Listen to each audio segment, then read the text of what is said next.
बच्चों, इस वीडियो में मैं आपको सूर के पद इसका रिवीजन एक बार फिर से कराऊंगी। आप इसकी व्याख्या को फिर से एक बार। पहले पद में सूरदास जी ने उस समय का वर्णन किया है जब माँ यशोदा श्री कृष्ण को सुलाने का प्रयास कर रही हैं।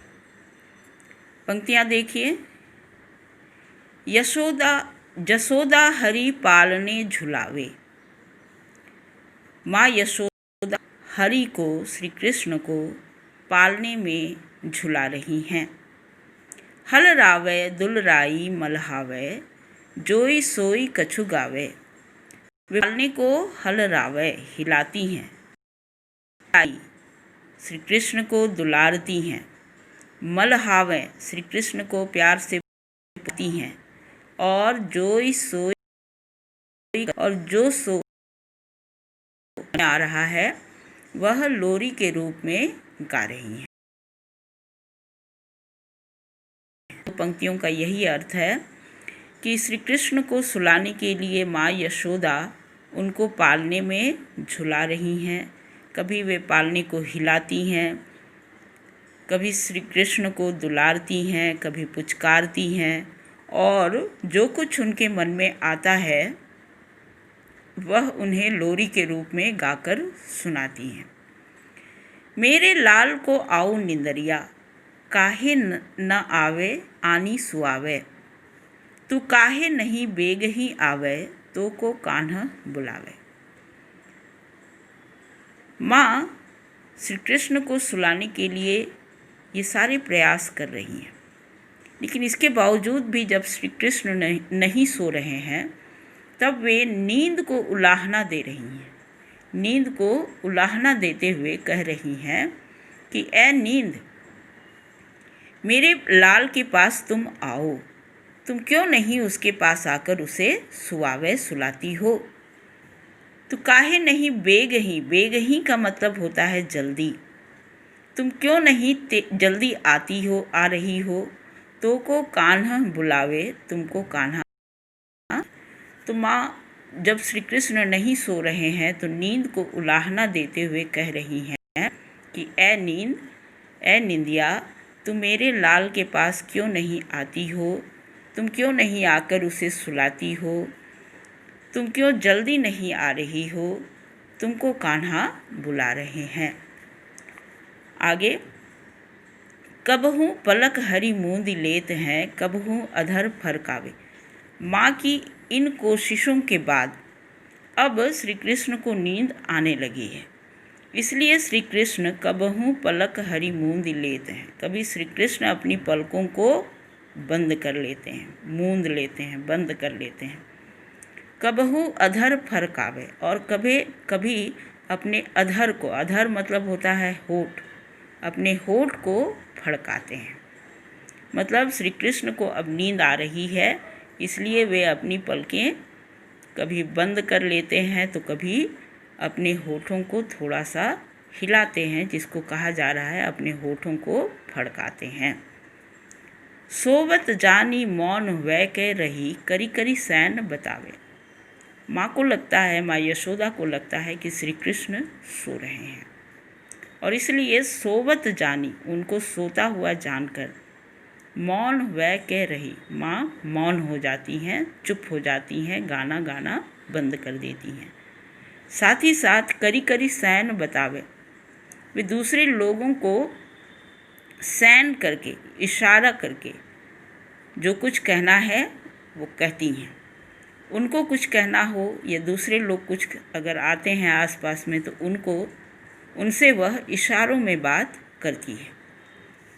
यही अंतर अकुलाय उठे हरि, इसी बीच, यही अंतर का मतलब होता है इसी बीच, अकुलाय उठे हरि, हरि श्री कृष्ण व्याकुल होकर उठ जाते हैं। व्याकुल होकर उठने का कारण यह कि अब उनको माँ की लोरी नहीं सुनाई पड़ रही है, इसलिए वे माँ की लोरी न सुन व्याकुल होकर उठ जाते हैं। और श्री कृष्ण को जागा हुआ देखकर जसुमती मधुरै गावे, माँ यशोदा फिर से मधुर लोरी गाने लगती हैं।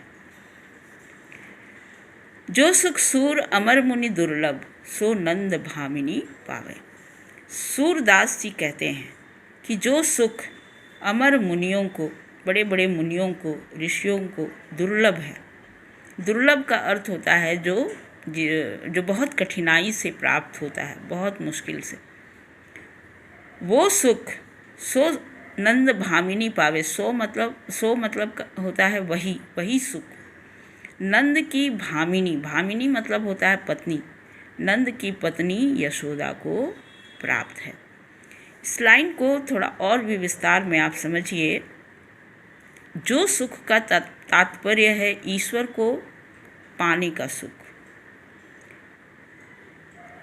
यहाँ ये कहा जा रहा है कि ऋषि मुनि ये लोग बहुत कुछ करते हैं, तपस्या करते हैं, त्याग करते हैं, योग करते हैं, ध्यान करते हैं, बहुत कुछ करते हैं ताकि उनको ईश्वर को पाने का सुख प्राप्त हो सके, ईश्वरीय सुख प्राप्त हो सके। लेकिन इतना प्रयास करने के बाद भी, योग, ध्यान, साधना, तपस्या, त्याग ये सब करने के बाद भी ऋषि मुनियों को ईश्वर की प्राप्ति का सुख दुर्लभ होता है, बहुत मुश्किल से मिलता है, शायद ही किसी को मिलता है। लेकिन वही सुख, ईश्वर को पाने का सुख, नंद की पत्नी यशोदा को प्राप्त होता है। नंद की पत्नी यशोदा को वह सुख क्यों प्राप्त है? क्योंकि यशोदा को ये सौभाग्य मिला है कि वे श्री कृष्ण का पालन पोषण करें। तो भगवान का पालन पोषण करने के कारण हर वक्त वे भगवान के साथ रहती हैं। भगवान के साथ, भगवान के सामीप्य, भगवान की निकटता या भगवान की विभूति, भगवान को पाना, ये नंद की भामिनी को बहुत ही आसानी से प्राप्त हो गया है, जो कि ऋषि मुनियों को त्याग, तपस्या, योग, ध्यान करके भी नहीं प्राप्त होता है। तो इस तरह इस पद में शुरू में ये दिखाया गया कि कैसे यशोदा श्री कृष्ण को सुलाने का प्रयास कर रही हैं। उनको नींद जब नहीं आती है तो माँ कैसे नींद को उलाहना देती हैं।